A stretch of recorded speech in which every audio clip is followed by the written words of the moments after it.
And good afternoon, producer Susan. How are you 2 weeks after the election now? Are you all recovered from the excitement?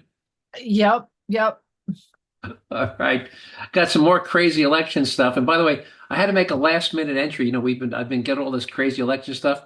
And at about 12 o'clock today, because we're recording this around 5 p.m. Eastern time, I came across another thing that was so crazy that I had to amend my show schedule for tonight. And I had to just drop it in because it's just so freaking crazy. Anyway, you want to hear what we're going to try to squeeze in tonight? Yeah, what's on the agenda?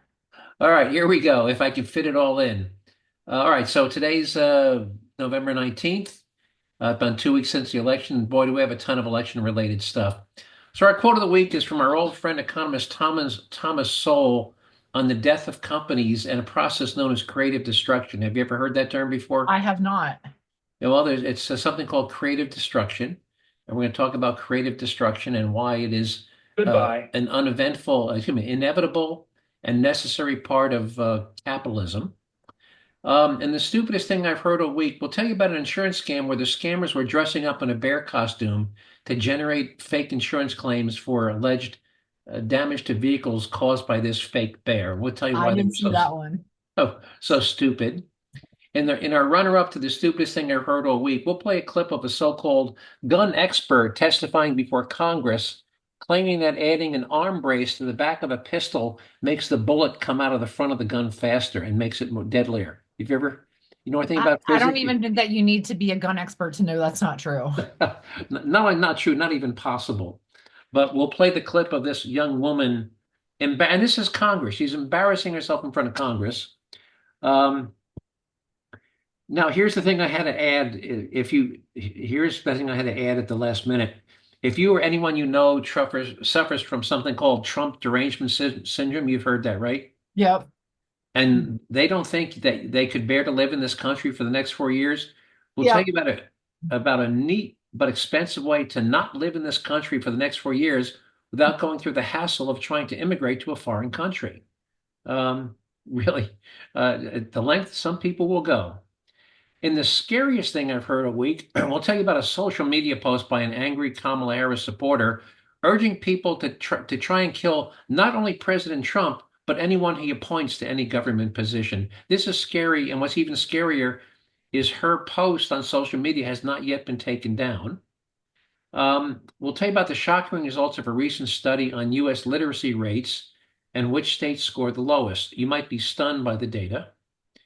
Particularly, I think we talked a couple of weeks ago how much more we're spending on per student on Hmm. education than we were Yeah. 50 years ago. Yep. And when you hear what our literacy rates are, you're going to fall out of your chair. We'll tell you about a report by the Washington, D.C. Police Department about which demographic group in that city is committing the most murders and getting killed most frequently, and how often the people doing the killing have been arrested prior to being arrested for that murder. We'll tell you, Sadly, I and think I know the answer. I'm sorry? Sadly, I think I know the answer. You're probably right. Remember a couple of months ago, we talked about how the National Weather Service in the U.S. was reporting temperature data from weather stations that no longer existed. Do you remember we talked about that? Yes, Turns yes. out the U.S. was not alone. We'll tell you what other countries have been doing it on an even broader scale. Um, and you're familiar with these DNA testing companies like 23andMe and Ancestry.com. Yep. Well, we'll tell you about a DNA testing service in another country, another major country, that suddenly just vanished, taking with them the DNA records of millions of customers, and turns out where that company has ties to. It's scary. Um, and what else did I have here? I think I got myself out of order. And our taxpayer leave shot comes to us from Oklahoma City, where once again a single mother who's actually on the phone with 911, telling them somebody's trying to break into her house, and she's asking the 911 dispatcher, if he comes through the door, can I shoot him? A truly scary call. All Mhm. right.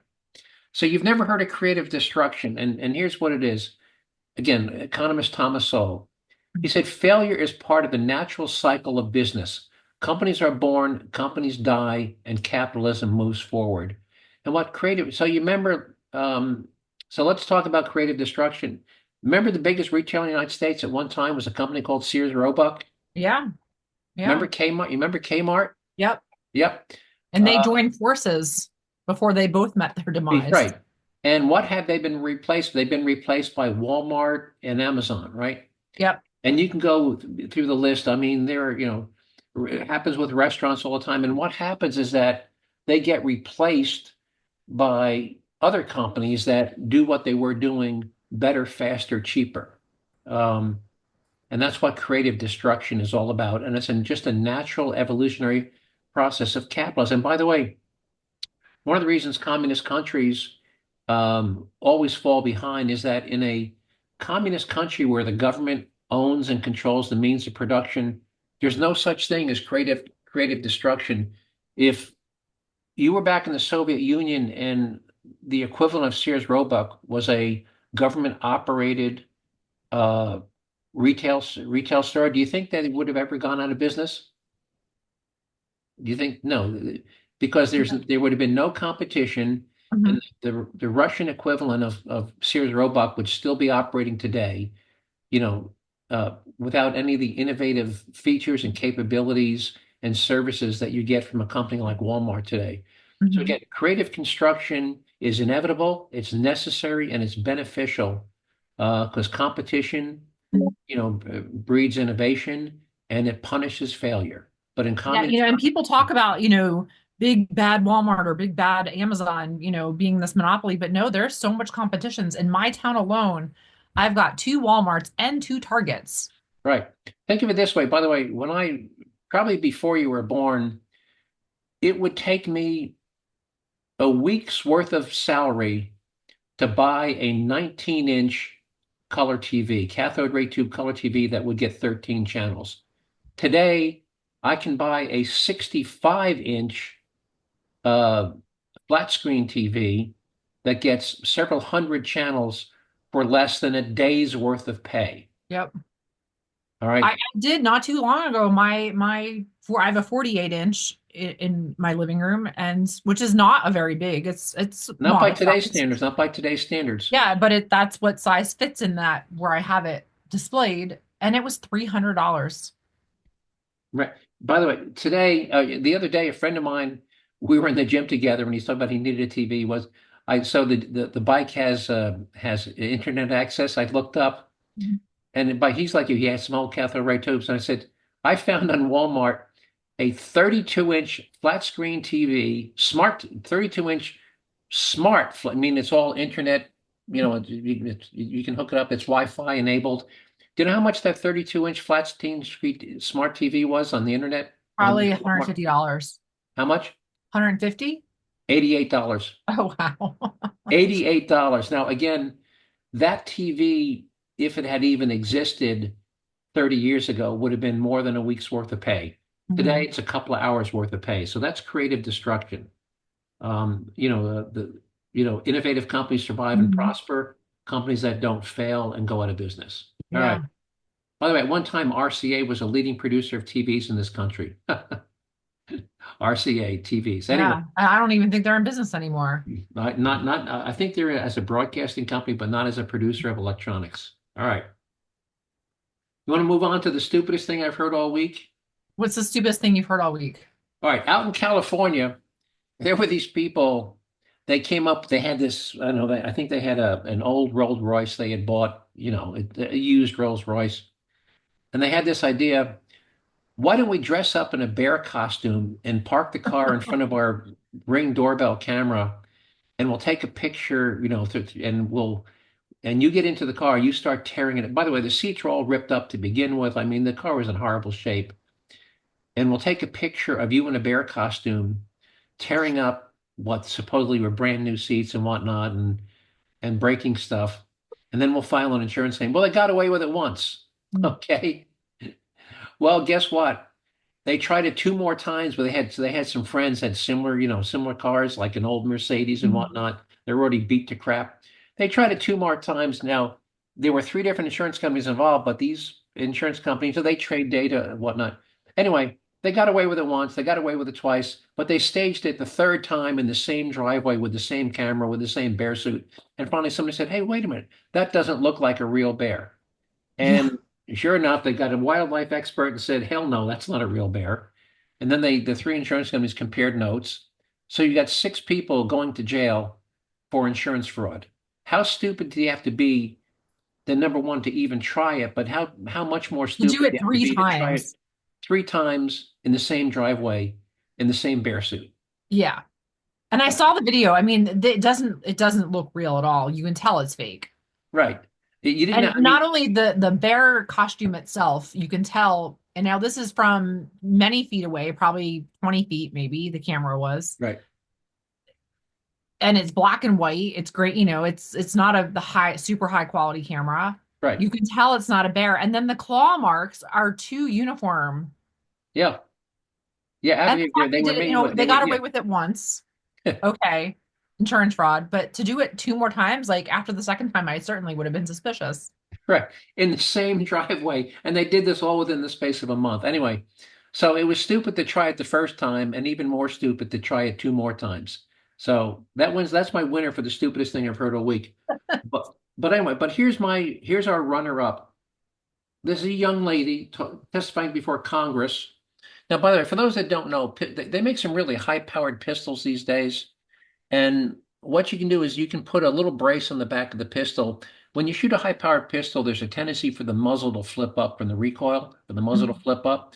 Well, there's something you can put on the back that on the back of the pistol, which kind of clamps around your forearm. So as the front of the gun tries to flip up, the brace that's on the top of your forearm, prevents that muzzle flip. It's called a pistol brace. And yeah, sure, yeah. And some of these pistol braces, people have been known to take the pistol brace, which is maybe 12 inches long, and put the pistol up to their shoulder. But it doesn't change anything about the gun or the ammunition. It just keeps the gun from flipping. Anyway, so here's Mhm. this young lady testifying before Congress about what this pistol brace, which is simply the thing to keep the gun from flipping up, supposedly does to how it makes the gun more lethal. And this is embarrassing. Here we go. Pistols equipped with another device, which we haven't spoken much about, the stabilizing brace, particularly dangerous to the public.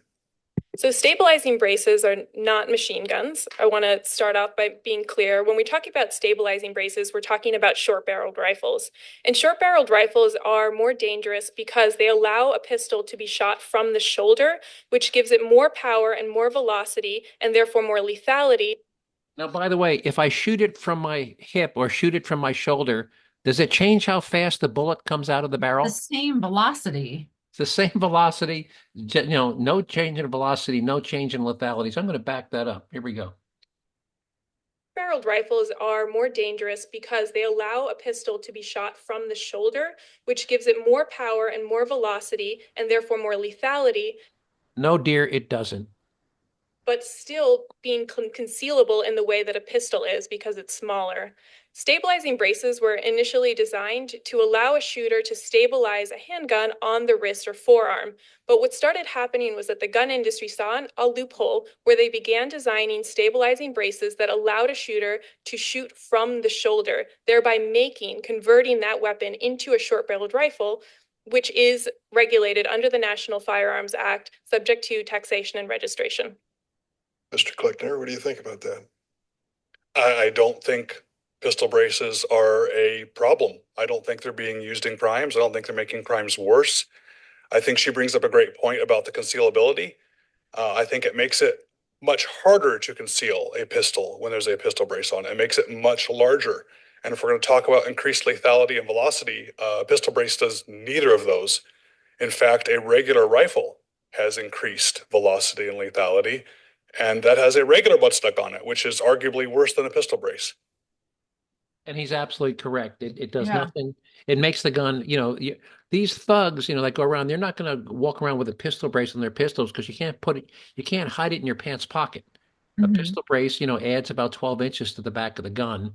So if you're a thug, and you want to walk around town with your illegal pistol, you're not going to walk around with a legal pistol with a pistol brace. And so again, in 10 seconds, he destroyed everything she just claimed. So That was my runner-up for the stupidest thing I've heard all week. And how does anybody not know that adding a brace to the back of a gun doesn't change the velocity of the bullet it shoots? Yeah. You don't have to be a physicist to understand that, do you?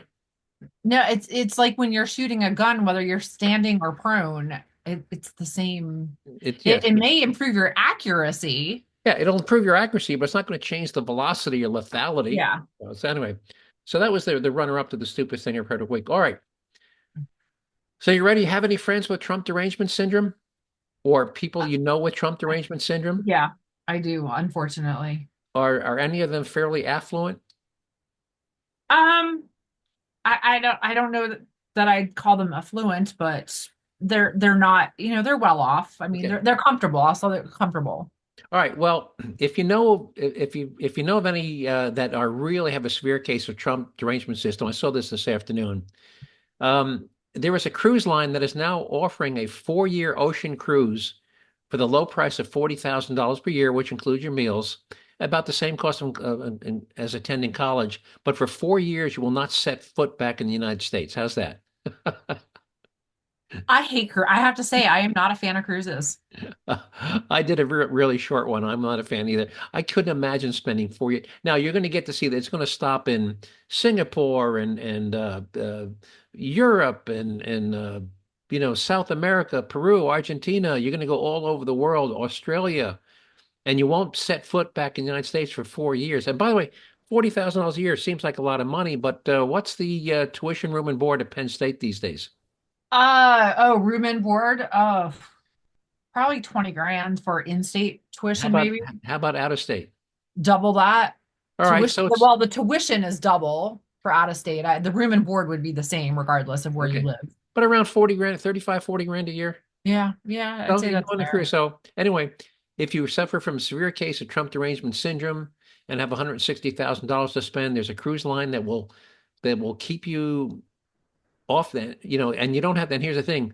We talked about how tough it is to get into Canada or New Zealand or Australia. You're still a citizen of the United States. You're not in the United States for 4 years. You're sailing around the world and seeing the world. So that's my latest thing that I had to add. All right. So this is a social media post. And by the way, when it's like when somebody has a social, like if it's like John Smith that's a TikTok. Is that a X? Is that like a Twitter post? Well, the ats normally go in front. So Right. at Jerzee Joe or Okay, yeah. So I believe this is a Twitter post, and here it is.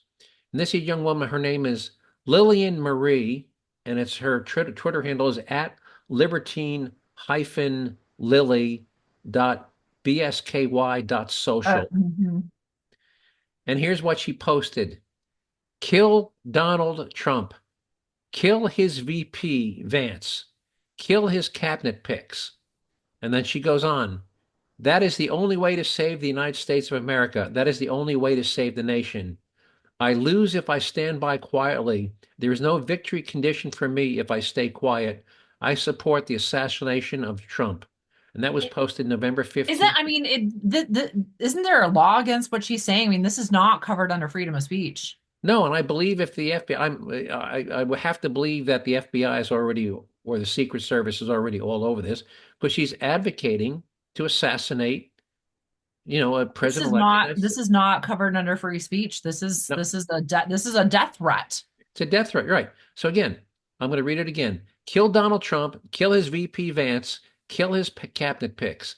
That is the only way to save the United States of America. That is the only way to save this nation. I lose if I stand by quietly. There is no victory condition for me if I stay quiet. I support the assassination of Trump.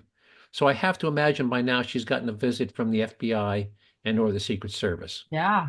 But that's the type of stuff people with Trump derangement syndrome, that's where their mind. Now, is she on the fringe? I mean, I'm not saying this is representative of the majority or even a significant minority of it, but there are people like this out there that really suffer that badly from Trump derangement system. Yeah, that's that again, that is not even free speech. That is just flat out a death threat. And it's scary that there's people like that running around out there. Mm-hmm. All right. So we talked a couple of weeks ago about how much the cost of educating K through 12 students has skyrocketed, right? It's triple what it was in the 1970s, and there's been no improvement in test scores. Well, here's a this study just came out last week, and this will scare you. 54% of adults, which is more than half, have a literacy rate below sixth grade level. That's sad.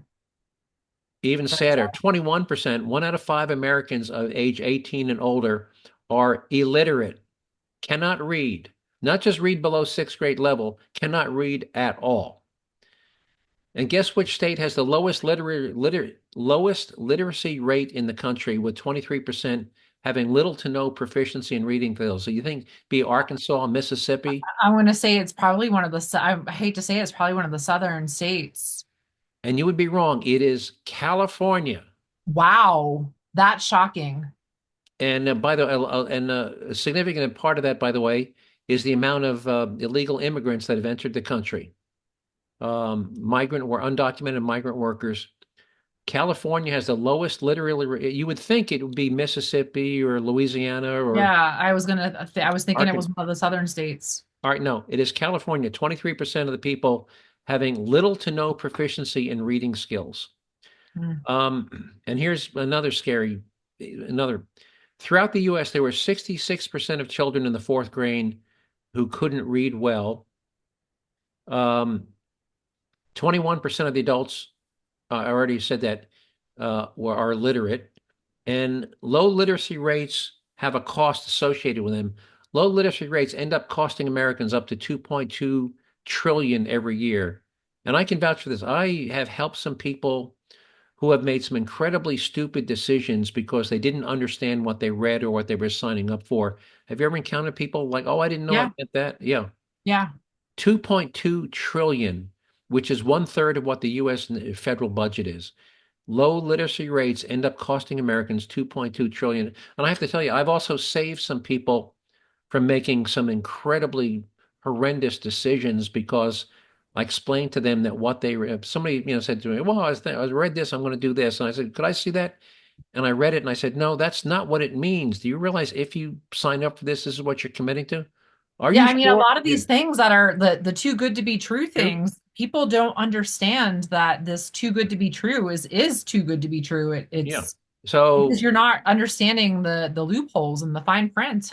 This is not a rare thing. This year I've probably either learned about or have intervened in easily a dozen situations where literacy has either cost people a ton of money or was going to cost them a ton of money if I hadn't intervened. Mm-hmm. So that's the sad state of literacy in the United States.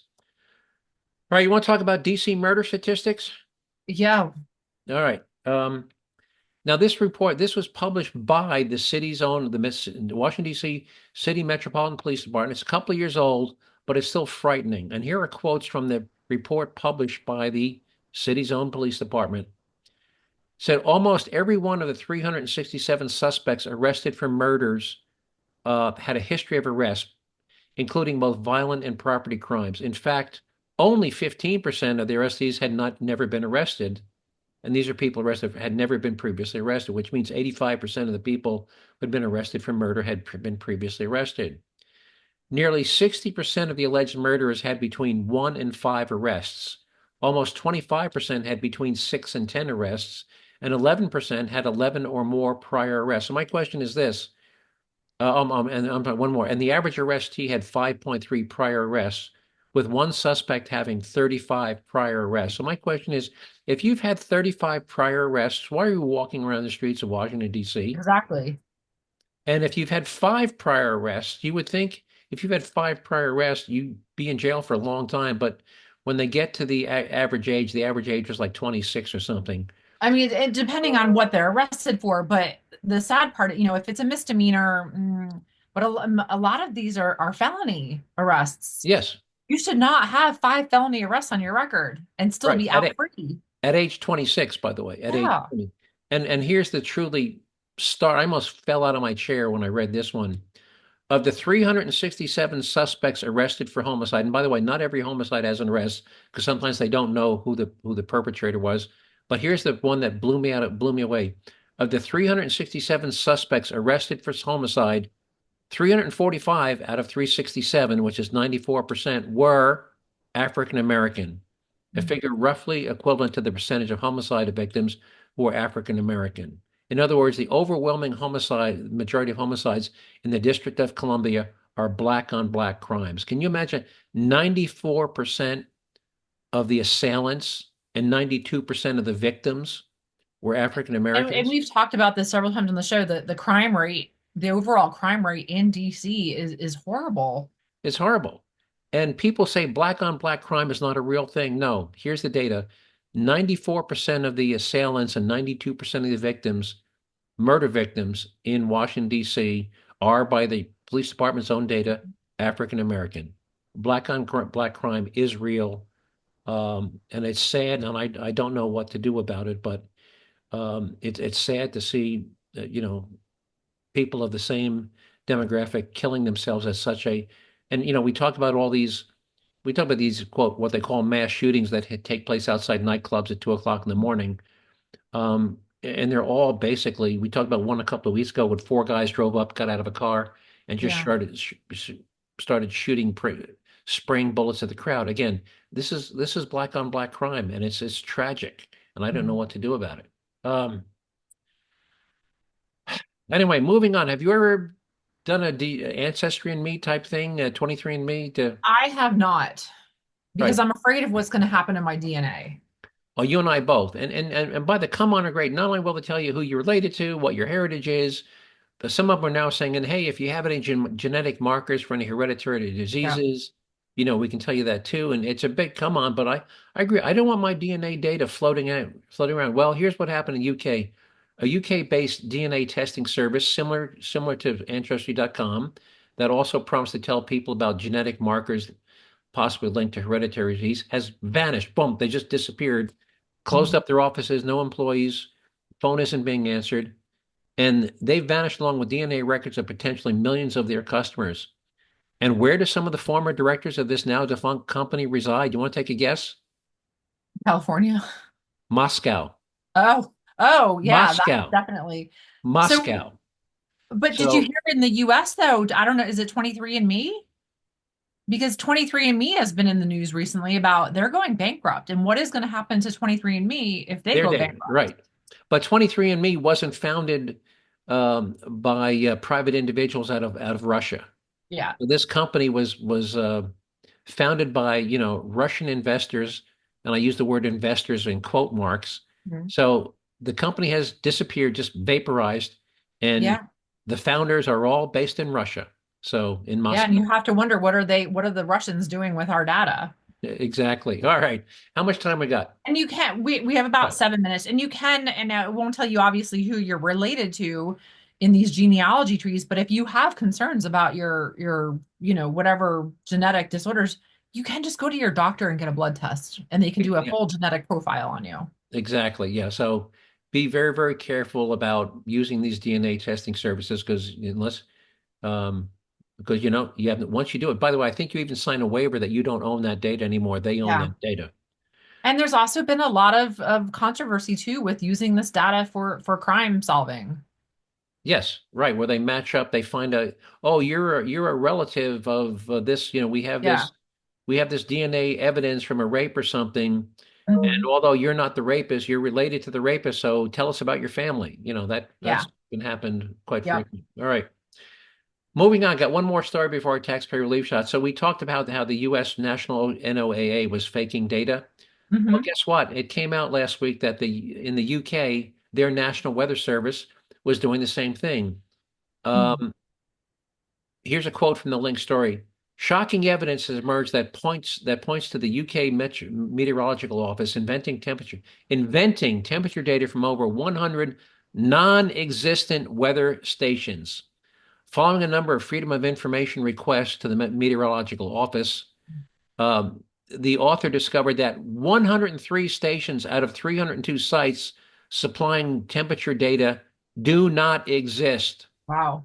A third do not, 103 out of 302 cited in the reports being regularly generated by this office, government office, do not exist. And here's an example. In his home county of Kent, where the author lives, 4 of the 8 sites identified in the published data, which were Dungeness, Folkestone, Dover, and Gillingham, all produced rolling temperature averages to the second decimal point, not just not just to 2 decimal points are fiction.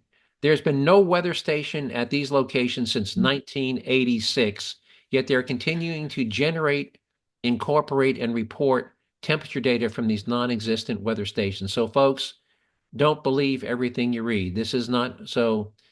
It's happening in the UK. We already report it's happening in the US. So when you hear about global warming based upon, reported temperatures, there's a lot of monkeying with the data going on. All right. We got time for an intro to our taxpayer relief shot. By the way, Yeah, we have 5 minutes. by the way, don't you have a background in earth science or something like that? I do. Earth and mineral sciences. Earth and mineral sciences. So, what do you think of that branch of science fabricating data, which turns out That's what I mean, because we base weather patterns over time, and it has significant impacts on right. global warming, and we are coming out of an ice age, by the way. We are coming out of an ice age, right? And we talked about where you pick the starting point changes whether or not it's actually increasing or not. If you pick a different starting point, it's not increasing. All right. Real quick, let me tell you why we call him taxpayer relief shot. Here's the sheriff of Santa Rosa County, Florida. Hang on. Now let me just get this teed up. And here's what we call them, taxpayer relief shots. Somebody's breaking in your house, you're more than welcome to shoot them in Santa Rosa County. We prefer that you do, actually. Hopefully you'll save the taxpayers money. And again, it's $80,000 a year to keep a thug in jail. So that's why he says you'll save the taxpayers money. All right, so here's this young woman. Her husband apparently has recently passed away. Oh, hang on. Her husband has recently passed away, and somebody's and she's got a young child at home. Her husband apparently died of cancer at a young age, so she's home alone. Somebody's trying to break into her house. She's on the phone with 911, and to say there's a guy, send help. There's a guy trying to break in, and here's what happens. Mom in Oklahoma who aimed her gun at an intruder while she was on the phone with 911. 18-year-old Sarah McKinley says the operator told her she couldn't shoot until the man broke into her home, and the stunning moments that followed were all caught on tape. ABC's Ryan Owens has the story. I wouldn't have done it, but it was my son. I'll protect him. This young mother takes maternal instinct to a whole new level. I walked over and got the 12 gauge. Went in the bedroom and got the pistol and put the bottle in his mouth, and then I called 911. 18-year-old Sarah McKinley killed a man. She's 18 years old with a young baby. She says to protect her 3-month-old baby. I'm here by myself with my infant baby. Can I please get a dispatcher out here immediately? Late on New Year's Eve, police say 2 men, one armed with a 12-inch hunting knife, were trying to break into her home outside Oklahoma City. Not one man, 2 men, 2 on 1, 2 adult males, one single woman. McKinley recognized one of them as someone she thought was stalking her. He was from door to door trying to bust in. They said I couldn't shoot until he come in the door. Are your doors locked? Yes, I've got 2 guns in my hand. Is it okay to shoot him if he comes in the store? I can't tell you that you can do that, but you do what you have to do to protect your baby. The teen mother killed the 24-year-old intruder the second he stepped inside. Police call the shooting justified. You're allowed to shoot an unauthorized person that is in your home. The law provides you the remedy and sanctions the use of deadly force. The second intruder turned himself in. McKinley was home alone that night because her husband just died of cancer on Christmas Day. While her son may grow up without his father, this is one little boy who will always know Mom will do anything to protect him. I knew that I was going to have to choose him or my son, and it wasn't going to be my son, so I did what I had to do. There's nothing more dangerous than a mother with a child. For Good Morning America, Ryan Owens, ABC News, Dallas. It's sad because it said that her husband had recently died. She was probably targeted. It's sad that she may have been targeted. Yeah, her husband died on Christmas Day, and this is New Year's Eve. So 6 days earlier, her husband died 6 days earlier. I mean, when you think about how long it takes, when somebody in your family dies and you put a death notice in the newspaper, It's a couple days later, so she was probably Yep. sadly targeted. Right. But, I got to give this young woman credit. She's 18 with a 3-month-old baby, and her husband has died 6 days earlier. And she has the presence of mind to arm herself. And again, when seconds count, the police are minutes away. Maybe one of the first things she said, how long before the officer gets here? Well, Yeah. not quick enough. All right. Anything you want to add before we wrap up? I know we're running short on time. We're expecting our first snow on Friday. Well, good. And we're expecting our first rain here in New Jersey, and we need it. We're on a water emergency. We've got a drought Well, I emergency. say it is currently drizzling here right now, and although and there's some wildfires, I know you've got some wildfires going on in New Jersey. I think this drizzle is enough to help with the fire suppression, but sadly, it is not enough to overcome the drought we're in. Well, hopefully we're supposed to get 3/4 of an inch, so hopefully anything will help and put those fires out. Anyway, we're running out of time. So again, thanks for listening, folks. I hope you enjoyed it. I hope you found these topics as interesting and important as I did, and hope you continue to listen in the future. If you want to see the materials and story links you heard me talk about today, producer Susan will get them put up on our website at jerzee-joe.com.